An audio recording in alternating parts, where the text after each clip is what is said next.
Hello and welcome to this special CNBC-TV18 Davos Dialogue, Davos Debate. I'm Shireen Bhan and we're coming to you from the Andhra Pradesh Pavilion at the Belvedere Hotel.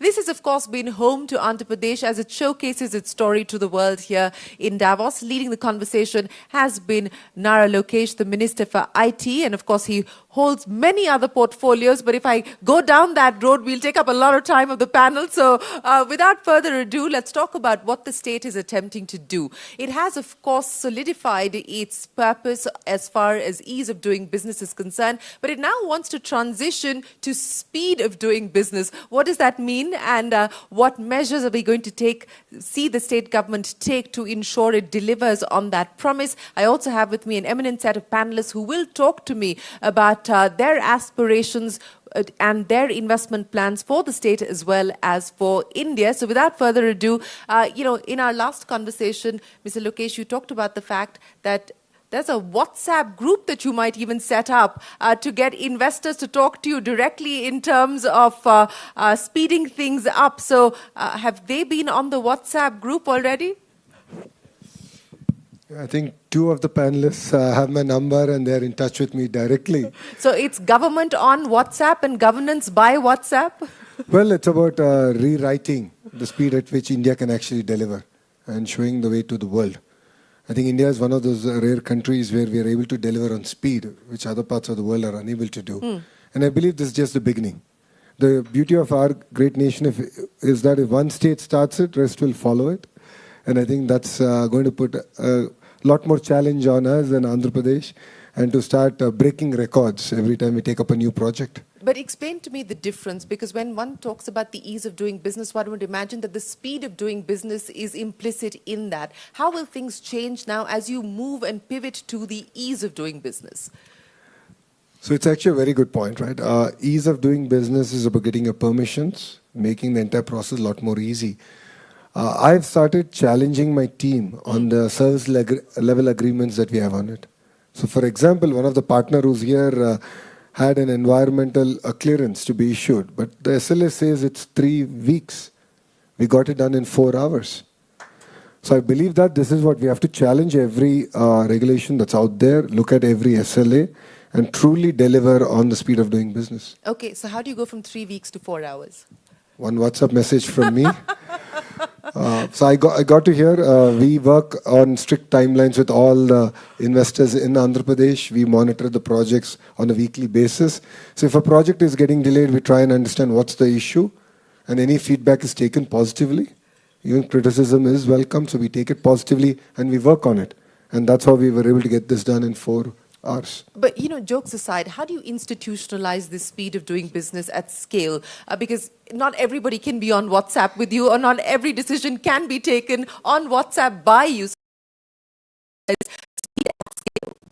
I think it requires a fundamental cultural shift across, in politics, in the bureaucracy.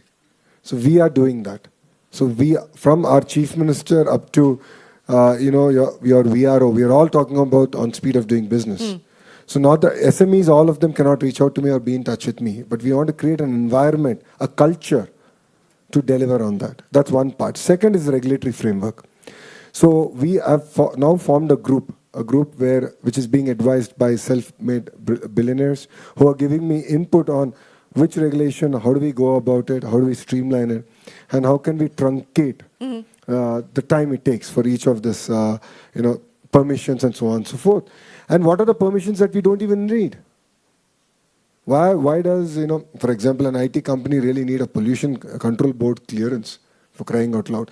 So we're going to now look at each and every regulatory framework that's there in the state, and we're going to challenge the entire team, the bureaucracy, to come back and tell us why should it even be there. So deregulation, essentially. Yes. A big move on that. Big move on that. Sanjay, let me come to you, because your investment into the state of Andhra Pradesh made headlines with that big $15 billion announcement. How long did it take for you to make that decision, A, to go to Andhra Pradesh, and B, to get things done in Andhra Pradesh? Yeah, I think before I answer that, let me just start by saying I'm really delighted to be here on this panel, and good to see you again, Shireen. I think first I would start and say that we have been deeply committed to India as Google. I think we started more than 20 years back. And the memory that I carry of that is that 20 years back, internet penetration for women were so low. Yeah. And Google did a project called Internet Sati with Tata Trust. Today, the penetration of internet for women in India is almost parity.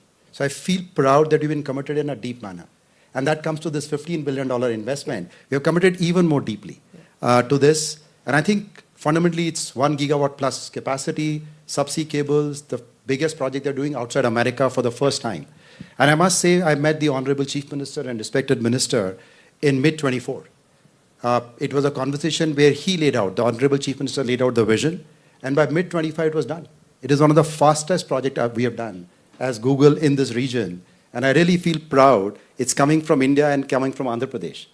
And I'll build on what Lokesh, you were saying on, I think, 3 themes which I think stand out for me. One is the idea of the way the Honorable Chief Minister defined what we're trying to do is good for Andhra Pradesh, good for India, good for Google. Which means it's a partnership. It's not a contract manufacturing. It's a big shift in the mindset, how we approach it. Second, I think, is very data-led decision-making, which is transparency. You know exactly what's happening. And third thing in my mind, which is what you just said, speed. This speed of moving things is the fastest I've seen. So I really acknowledge that and thank you and delighted to not only do this, but even do more as we move in the future. Well, you know, speaking of doing more, you preempted my question, Sanjay, because as India sort of takes the next steps as far as its AI journey is concerned, data center capacity in India much lower than the US or even China. What do you believe it will take for the AI infrastructure build out to be a reality in India? And companies like yours, I mean, how much more appetite do you have for India? I think the reality is we have more than 1 billion Indians.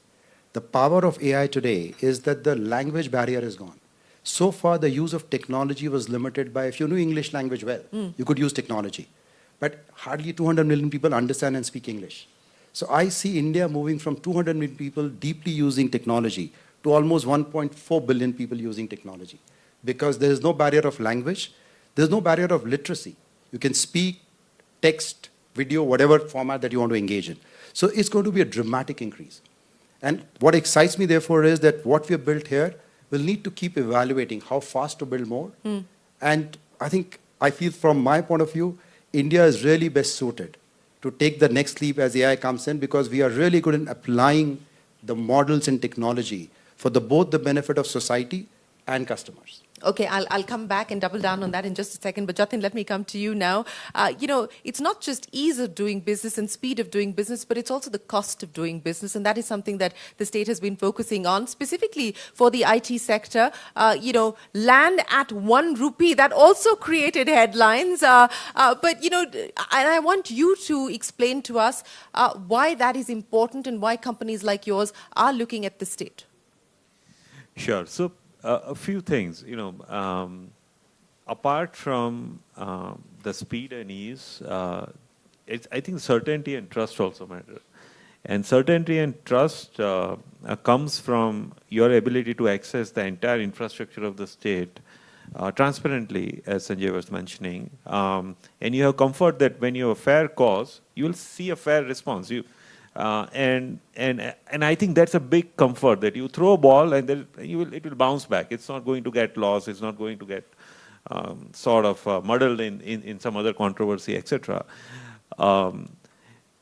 We believe that we are at a cusp of rebirth of IT services industry. I think AI in our lifetime, I as a professional and many others like me, I think this is the second industrial revolution that the IT services industry is seeing in one generation, right? I started when Y2K started, and I now have AI, which is, in my view, another 25 years of journey for IT services, plus operations, plus intellectual work, everything that India can produce and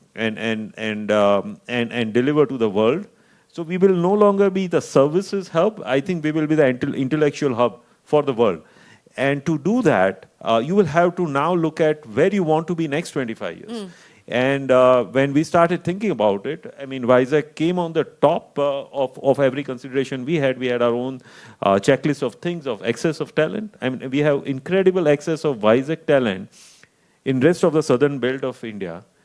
And if so, why not WISAC to start with?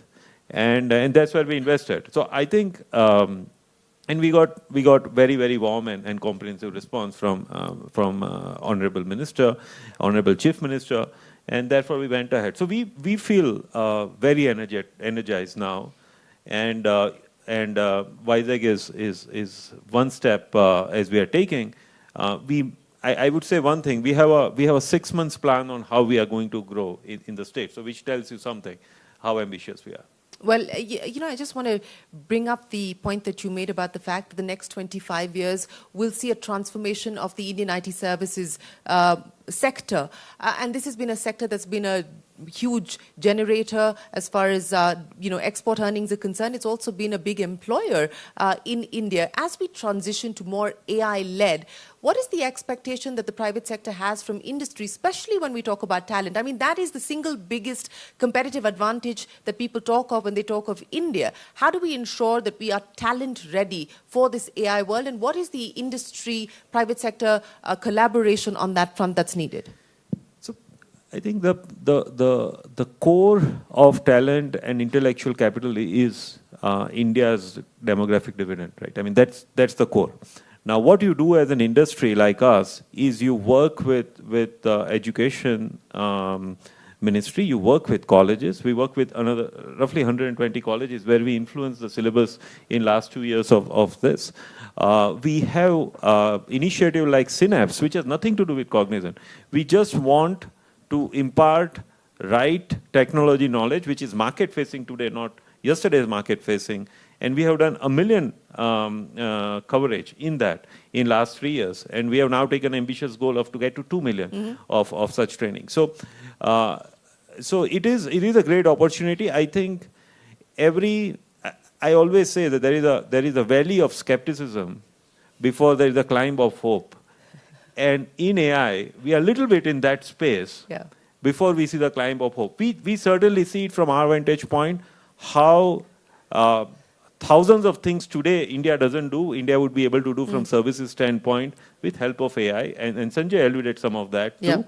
So we are very excited, and I think our population and our young engineers are getting ready for it. Well, Suketu, that's a good point for me to get to you, because in Jatin's words, this valley of skepticism before we get to hope, that's also the perception when we talk about manufacturing and large-scale transitioning to manufacturing, because people believe that that's already a space that China has occupied. There's a whole bunch of other countries that have taken what has moved out of China, and India is, of course, one of them. How do we build on that story? What do states like Andhra Pradesh need to do to continue to draw in investments from the rejigging of supply chains that's going on, from the resilience point of view as far as supply chains as well? That's a great question, and I'll start with resilience is table stakes. It is not an option anymore. And speed is the last strategic advantage left for firms. So in a few months, there'll be a book from HBR that I'm working through, and we call it Intelligent Speed at Scale. And there is a simple formula, and India is a math-driven country, so I'll give you the formula. It is the speed of insight multiplied by the speed of decision multiplied by the speed of action. Now, the reason it is multiplied is because if one of them is 0, the value is 0. And companies have been working through that. And what we found is countries and companies that follow this have a disproportionate market value. Now, as you think about industrial manufacturing, the big question is operational sovereignty. If I do something, and right before we came out here, had a nice conversation that said, do I own my data or does it live somewhere else? It can be a big challenge. The second piece is technology is core part of manufacturing. And if my processes cannot be designed in one place and used all over the world, I run into issues. And I'll give you an example. A client of ours has a facility in China, 400 million of revenue created. They have 210 people, 10 people on the line, 200 running AI. The same factory at a different northern hemisphere location has 1,000 people, 10 people are writing reports, and the other 990 are on the line. What we want to be, if India is going to drive this, is on the 210 side, not on the 1,000 side. Yeah. And that is the structural difference, both on the speed side as well as taking advantage. Well, that's an important point that you make, and how do we prepare to make that transition and be ready for that is the question. But Sumant, let's address the energy question as well, and the state of Andhra Pradesh is also trying to address that question through renewable means. But, you know, as we aspire for this 8% growth, as we aspire to become a $10 trillion economy, we will, of course, get to a $4 trillion economy shortly. How we need to think differently in terms of our energy mix as well, and what the imperatives are for states like Andhra Pradesh. Yeah, thank you, Shireen. You know, let me first comment a little bit about my own or our company's experience in Andhra Pradesh. You know, we had not a very good time a few years ago, but I think when the current Chief Minister came in along with Lokesh, you know, things just changed totally for us. The kind of responsiveness, the kind of welcome that they sort of gave us was so remarkably different from what we had been experiencing until that point in time, that it, you know, it sort of totally changed our minds about the state, even though going into it we were quite skeptical because of our prior experience. And there were 2-3 things that happened, which I think goes to the way in which the current dispensation operates. One is that they came to us and they said, why don't you make Andhra Pradesh your home state? Right now, we are based in Delhi. You don't have a lot of renewable energy capacity in Delhi or Haryana, obviously, right? So that can't be our home state. And that thought really appealed to me. It really resonated strongly with me. And I thought, you know, Andhra has a lot of good natural resource. What it did not have was enlightened leadership, which it now has. And why should we therefore not think about exactly what they were telling us? And you know, it took us a little bit of time to come sort of to accept that premise. But I think the more I thought about it, the more it made sense.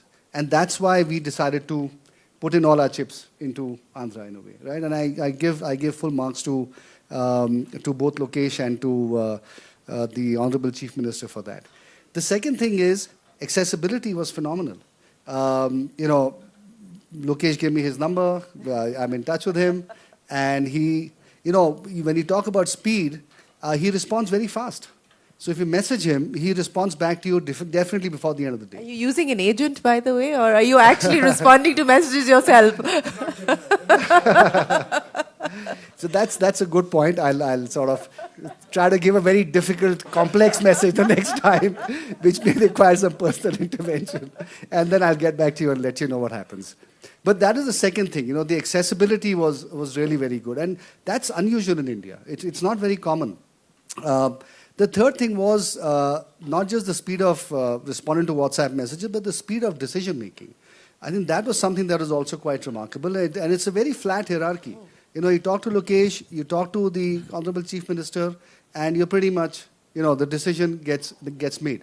And of course, it has to then be implemented, and all the proper documentation has to be done, and everything has to be checked out.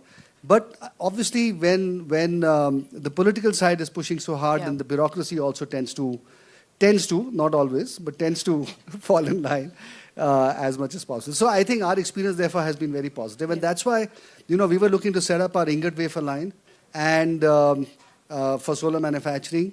And we talked to many states, and many states are actually very unhappy with us for having gone to Andhra Pradesh, which I find is it's good for us when we go to Andhra Pradesh, but it's bad for us when we go to almost any other state now, because actually there's such competition now between the different states. It's actually quite interesting. So I think that's been our experience. The land has been allocated. We're now going to lay the foundation stone and get moving forward. And you know, we're looking at what else we can do in the state. You know, so I think that's really. Not answering your question. No, but you know, I think you actually raised a very important point, because I think that's a relevant point, especially for people who are looking at investing in India as fresh investments, or even people who are looking at incremental investments. Policy continuity, tax certainty, policy predictability, political continuity as well. Decisions that you may have taken may get overturned by another government, by another dispensation, as was the case with Sumant. In this case, it actually worked to his advantage. But, you know, how do you allay those apprehensions? How do you allay some of those concerns that investors may have? I mean, that is a challenge for the entire political system. I mean, if you look at it globally, to be fair, I think the Indian political system definitely looks a lot better. Saying that, I believe that there's greater maturity now coming in, and it requires greater discussion. But behind, all the investments, we're talking about, X amount of dollars or Y amount of land that's required. But the most fundamental point is the number of jobs we're going to create. And that is the narrative that this time around, as a state, we're very focused upon. It's important to explain to people that what's the impact that each of these investments will have and the kind of jobs it's going to create. So you create a very strong momentum so that things cannot be overturned. Yes, things have been reversed in the past, but I believe it's been an isolated incident for Andhra Pradesh in one administration. But look at it. Look at Hyderabad.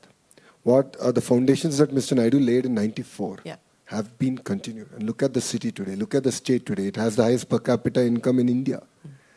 Because the narrative was set. So it's equally important for the politicians to not just look at this from an investment perspective, but also build a narrative so strong that whoever comes, I believe that there'll never be a change in Andhra Pradesh. India will be governing Andhra Pradesh for the foreseeable future, saying that it's important to ensure that a strong narrative is there and we are able to convince people at every point as we go forward. And that's an important point that you make. So I just want to build a little bit on this narrative that you want to build on the back of the jobs that these investments will create. What's part of that package? Jobs, of course, will be one pillar, but what's part of the package that you're going to be communicating? Not just domestically, but internationally as well. No, see, as a state, we have a clear direction, right? We have the Swarnandhra mission, which is where we see Andhra Pradesh in 2047. So we have clear targets, we have clear sectors. We just spoke about manufacturing and the importance of, speed in manufacturing. I also believe that the way we have looked at it is a cluster-based approach. I've had opportunity to share that with you. And that's where we are working with Renew, and they've been supporting our initiative on a rapid prototyping center, which we want to bring in from Sydney and bring it into their ecosystem.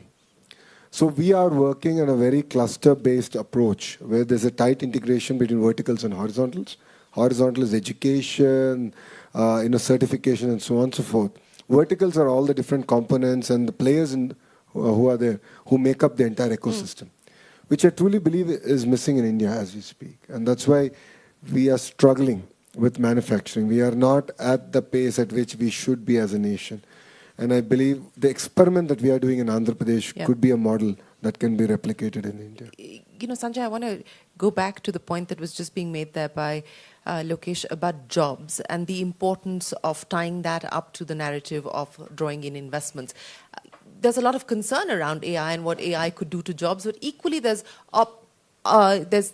optimism around the kinds of new jobs that AI could perhaps create. We've seen that happen with YouTube. We've seen a whole creator economy blossom on account of the opportunities that has thrown up.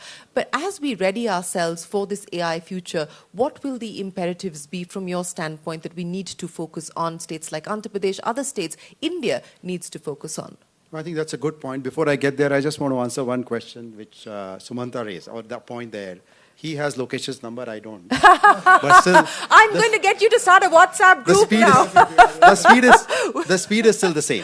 I think the point is, I think the governance is working because of transparency and commitment to get investment going. And that's a good point in favor of what Andhra is able to pull off. To come back to your question, it's such an important point what Lokesh made and you made. I think AI needs to be deployed not only for business productivity, but for governance in the state. And I think that's an important thing we shouldn't lose sight of. And what do people want in society? They want good governance, they want jobs, they want better incomes. And I feel AI-powered governance is the really way forward. And I have 4 themes around there, which I'll call AI-powered, what I call SEVA. The S stand for Sarkar. Run a better Sarkar. I think RGTS is a good example of what you do in Andhra, but I think to me that needs to become, for every person in the state, everybody should see I can reach out, even without having a number, get my problem solved, and find the right information. Second is E, which is E-safety or E-security. The biggest issue in the future would be that will be the challenges on cybersecurity and information and data. How do you ensure that AI is used to power that? The third is W, which is workforce. We need to have AI-ready workforce. We need to get our young children to use AI from a young age and teachers, so that we have that workforce ready from 5 years and 10 years from now. And third is what I call A is agriculture, health, mobility, but transform all these. Because we can improve productivity of agriculture using AI. We can transform health using AI. We can transform mobility using AI. Yes. Or urban development using AI. So I feel we need to get ready together as basically whether it is people who are creating applications or people like us or governance to do AI seva, to really make a difference. If society is happy, if people are happy, if I earn more money, then I'm willing to believe and invest more time and energy. No, absolutely. That's a great point that you make. Technology for the sake of technology has no purpose. It has to be put to use for people. I'm going to get wrap-up comments from each one of you. And Jatin, let me start by asking you, since we're talking about the fast lane, investing at the speed of growth, you're a numbers man. So what is the one number that we should focus on from the state's point of view that they should get done? From state's point of view, not from Cognizant point of view? Both. It could be Cognizant and what Cognizant can do for the state. I think jobs is one thing, but I would say slightly differently. I think, as I mentioned, rebirth of services. I think what we should see is what we are getting to Vizag in terms of different services, newer services, which can run for another 25 years, which can create next set of entrepreneurs and next set of professionals that IT services creators started from here. So I think the key is not so much quantitative to your question, but qualitatively why the new services should come to Vizag. And I'll just take one more minute. The fear of, I can assure you people sitting in this room and watching that, take this fear of jobs around AI out. We have been here when package implementation first came, people said, you are doing all application development. If now there is SAP Oracle, who will come to you? When cloud came, we were managing millions of network elements, databases, and servers on-premise. People said, who will come to you now for infrastructure management? Now it's cloud. So why AI should be different? Let's just take on. We have built an industry which has grown every year for the last 25 years. AI, I'm telling you, is a rebirth. It's a rejuvenation of the industry that we want to bank on. Well, so don't get carried away by the obituaries that are being written on account of AI, of many sectors and many jobs and tasks. Suketu, your prescription for the road ahead. I think the simple prescription is, I think Lokesh said something really important. How do you build the ecosystem that can deliver on a particular vertical? So let me give you an example. I can go to Shenzhen and design a drone, get the software for it, scale it up, and launch it in 4 weeks or less. So the first thing is to decide which areas are you going to compete on. Now, what does it require? I'm a supply chain guy, so it's a pretty boring business. We go all the way from product design to planning to distribution to assembly to energy and bring it all together. And then the last most important thing is talent. There is no shortage of talent in India right now. But the other areas, you have to decide that I'm going after this sector and I'm going to reduce the time. I would say anything that takes longer than 12 weeks to execute is too long. What used to be years is months. What used to be months is weeks. And what used to be weeks, Google has, I think they've changed the time clock. It's what, milliseconds, nano? I don't know what they did, but it runs faster. So those are what I would call strategic choices to make if you're going to take advantage of what you have. And we have seen it consistently that if you do that, the payoff is non-trivial. It's not a linear payoff model. It's an exponential payoff model. But Sumant? It's a choice. It is a choice. You're absolutely right. Look, my suggestion would be that while industry is coming in, ecosystem is being created, etc. That's all, of course, terrific. It's very critical. We need to have faster GDP growth, but the GDP growth also needs to be inclusive, and we need to make sure that we take people along. And I think that is critical because to build a great state takes time, takes multiple election cycles, which all have to be won as well. And so people have to see the tangible benefit of all the stuff that is going on. I think that is very critical. And I think the Honorable Prime Minister has been very good at that in our sector, for example, by coming out with the PM Kusum scheme, which deals with the farmers, by the rooftop scheme, which therefore touches every individual. So I think that is something that I'm sure that Lokesh and the Honorable Chief Minister are thinking about. But I think that is really critical because as your previous question was, how do you ensure continuity? Yeah. This is one way to ensure that continuity. And I think that is critical because all of us make long-term decisions. Yes, long-term decisions indeed, and ones that have to be strategic and smart. Lokesh, I'll give you the final word then. If we are going to head on to the fast lane, where are we today in terms of which gear you believe the government is at and which gear would you like to be and how soon can you get to that? Before I answer your question, I think what Sumant said is a very, very important point. And that's where CM came out with this P4 program. So in the past we had P3, a private-public partnership. Now add people to it. Yeah. Look at any developed country, right? The gap between the haves and have-nots is just growing. And that's where we believe that all of us have a greater role to play, a greater commitment to society. It's part of our Indian culture. It's not simply about giving a handout, but it's about counseling, guiding, nurturing those aspirations and pulling people out of the cycle of poverty. Generally we see a trend where, I made X amount of money, I want to give this much money back.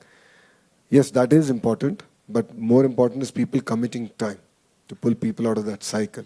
So that's something that we are pioneering in the state of Andhra Pradesh, and it's a passion project again for our Chief Minister, Mr. Naidu.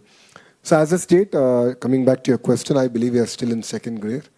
I don't believe we are in the sixth gear. I see that my secretary has walked out on me now. But I believe this is the beginning. This is the new India. I believe that India can show the way. I believe that India can lead in clear sectors. And if India has to lead, states have to lead. And states like Andhra Pradesh have a very, very important role to play.